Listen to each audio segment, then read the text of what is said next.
Pari Mom Channel bu yengbiriba mayam punamapu ikai khomnajari ngasi muka mayam yafamda video pura lakchare channel mayam karingba ngasi ahamba oiba taragadi channel sibu subscribe tawbiramu notification ju press tawbiu mathang video muka phangnaba dudi channel mayam video se hawrasi ima mayam siga leirami ima mayam musu ngak unare ima mayam dagi so wafam amani tang lausiko wade yang ware toiba irang toiba mayam se khoi mitai da tai tek tawri ado khoi mitai na defense tawada yang otpa nei ba tawri khoi hoji hoji leingak na si miyang changwiraga khara thoba matamda asi afama mage da pubina ba channel e mage da request tawjari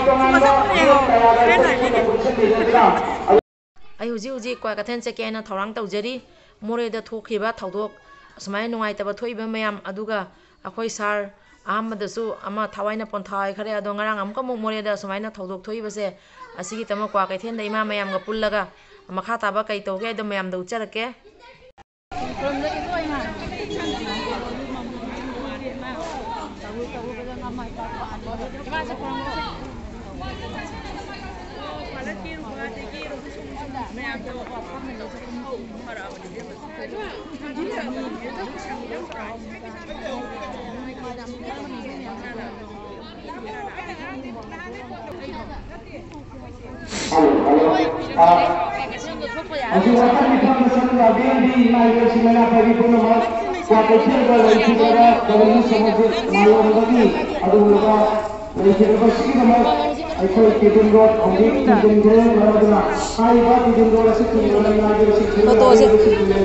Foto se lawa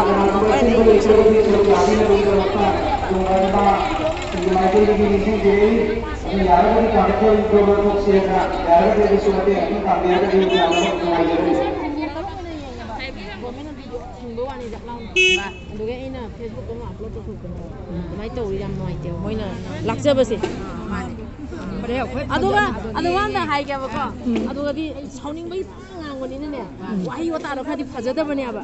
Kalau sak pun macam mana kau? Ada macam yang ada warna sing-sing. Yang juri ni. Semakin coba. Laksa bodoh nuai tapi wahai ni dah. Kau nak? Ngang nak kau interview tu semua tu masuk yang thaklah kan apa video tu kau. Ayah hai badi. Tahu ni pasal Central Force sangat agak. Tahu kita thabak tu tahu tu, dia thabak tu pasal ni apa ni tahu ni. Tahu ni. Nggak kita mau army di kali sih mau ni tadi hajik sih cooking aja cooking lalu bajing na ni bat cang bayar loh, na gari mayam tinggi je. Palihan dah thok kita macam tadi mau ki gari tu tongaga yang mulai dah kulak ketujuan laga numai tu kapi ni mi ani siri ni ada ini pipuri ni hai bakang bera.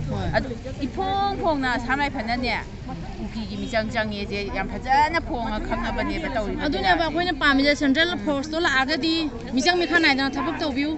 Asum orang tu yang view mi tu kisah cang view cooking kisah mi cang view no. Asum tu TV jinggo. Cooking tu piscin TV jinggo. Madu kau yang tinggal bani, kau yang jangan pamit je. Adunya ini piscin TV jinggo kau mana pergi mana apa ni piscin sekarang ni. Tinggal bani, kau yang pamit je. Adunya ini saya video dah hai bani, ini video foto pengang tengah itu. Ay lak tu ay lak kan nong amana video thadu ye ba. Ay lak kan noi sumai ay buta hai ro. Ay koi chang chan jara kya ba. Noi na noi ching ka lao ay koi chiu su lao ay koi tam da su lao maya yu buta puna sia ba. Moi ka ay noi ko kin pi tara lao ay than lak ye. Noi ngam me hacha ko ay ngam me noi ke. Hacha na ko kin pi chin thi bi jing du ne koi na jing theng na ba ba mi je. Aduni thi bi jing du. Ima ay me amun na ko. Badai na nai ge ji. Arang tu ba da lang ba. Sini toy ba thodok se chana me am yeng view.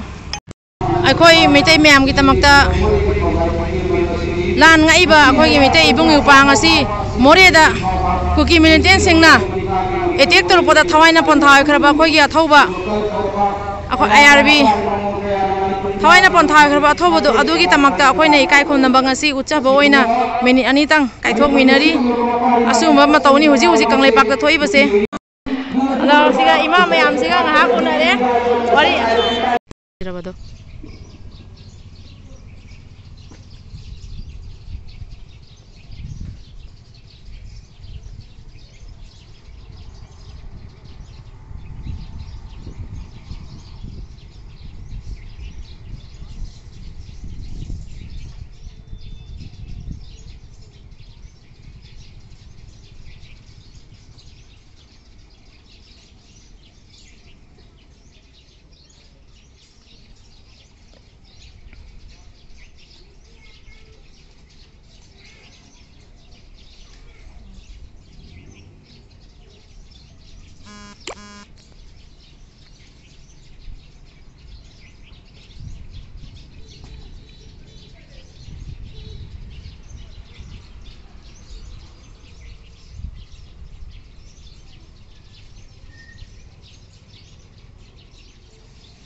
Minute अनितंग लेमिनसे लेमिनरिबनि चिनाव मयामसु लेखिद्रब खोया थौबगी तमक्ता minute अनितंग लाइगी मपुकी खोया खादा काइथोपिरगा मिनिट अनितंग लेमिनसी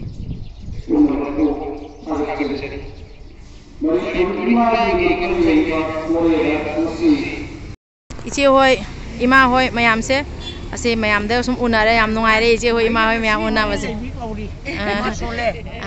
इमा गी दिन्या मणिपुर की मेरा फाइव इंटरनेशनल स्टार्ट आउट इमा गी इंटरनेशनल मपान की मी याकोई भारत की राष्ट्रपति ने इमा मेरा फाइव कुंबीरमगी वाटबगी इमा ले स्टार याय अदु इमा सोलबनीना हौजी अखोगी कंगलामी सेमबसी सही कुंतरे कुनिपार बले अहन ngатani sondaraba aduna mina ima naha semo ima gumba mi sema mo in law ko aina naha mayam kauri mapu oi hodoi ni ai office bara da leira roi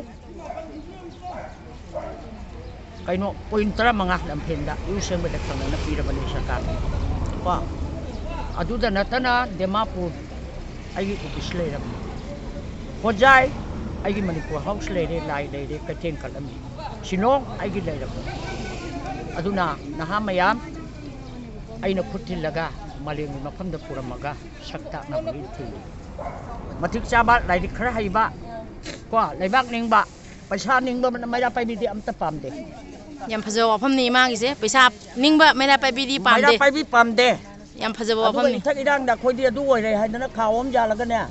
Tàu có tao bắt tàu rồi tàu có gì tin lui, có gì tin lui, cái đi cùng bà ấm nè, năng là cái nó tàu rồi đã ấy thật thật vậy là cái tôi nhìn mà. Chumi. Aduna, nuôi cùng vi, nát tích lại vi, ima bu nè, kusan na daga ai lúc ki bailo, lúc ki sana patha.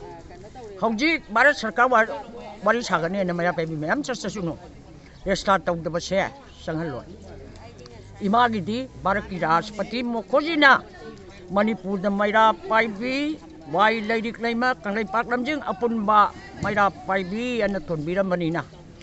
International UN Tower of Mapan Miawi Aduna, the star said, then the computer. Sing shoot and wish we start Bodini, Qua Ado I office, Hojit Lampenda, Hanagi, Tebi Hospital, Pataro, and Mado, Pointera Mangagidam. Cabinet Taputo, Nam possessed Lord.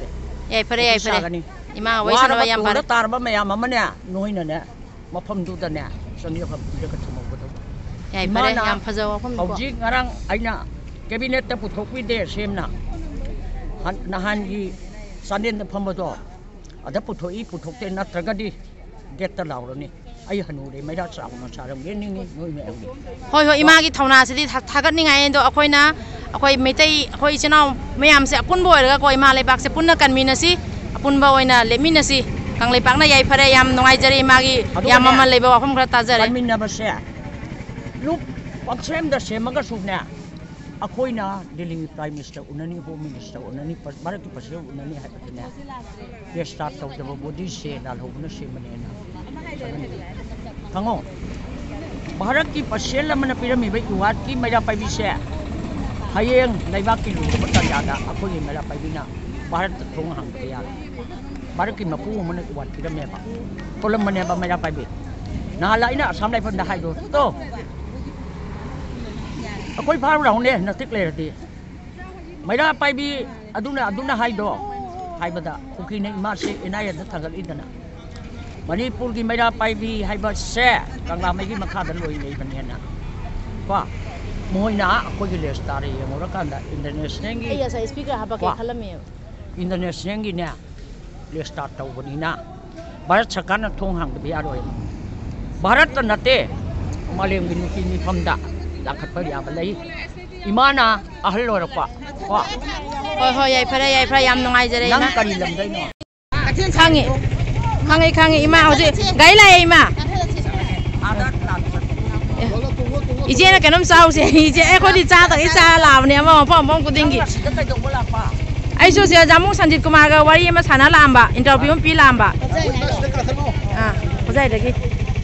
Oh, Sassy. I was I doing. Hoi. ꯉꯁꯤꯒꯤꯗꯤ ꯃꯇꯥꯡꯁꯤꯒ ꯂꯣꯏꯁꯟꯖꯔꯒꯦ ꯏꯆꯤꯟꯅꯥꯎ ꯃꯌꯥꯝ ꯃꯊꯪ video ꯑꯃꯨꯛ half 이제 그놈 아까 농시는 좀 그놈 이제 그놈 피자 거의 싸우지 면 싸라야 보냐 봐 이제는 그놈 피자게 이렇게 놈 싸라게 하실러가 온 거면 과게 태어난 뭐 토우더미 거의 거의 이봉 이밤에 하면 란각 이봉 봐 란각 벌써 빵 왔다니 뭐지 가시어 과게 텐데 뭐지 토악돌이면니 아 라이섬ለ가 아까 밑에 이신나오니까 강리박나 야이 파레 또 하비로 아 머니푸르기 ngam khai kai ba ya rồi ko ai mình một Ronaldo Maiti mutum Ronaldo Maiti kai lam dagi no có thế này xong nó cai đi cái gì oh yai phare yam nungai jare una ba nang kari hang ningi hang biro ai khum jarang ge asung nga ki nok pai bai no ka nga ki sinang ai mi bai se de noi akhoi sida lei sma a de lei pra mi bai se kapon no ka se sinau ni ko rik de khoi jam nungai te pin de bai khala khala la bo thomi na doi me bu jik se adu so mi sinau na khoi gi no pa kapa se sinau ni na nga tang nok pai bai ne ba je khoi miam se kwa ka ten chat pa gi thorang ta mi che su se inau hai da ge ko ifa đó ai hay cái này mình mấy em phân khơi phân khăn nào vậy rồi cái số last rồi cái gì miêu bây giờ lạc tụi em miêu bây lạc cái gì adu gi nung xin nào đi mấy tí cái hàng là hậu cái khăn leo mỗi lần chạy cái miêu bây giờ hắn thuốc tập cái thùng thằng mấy pin nào cái này ba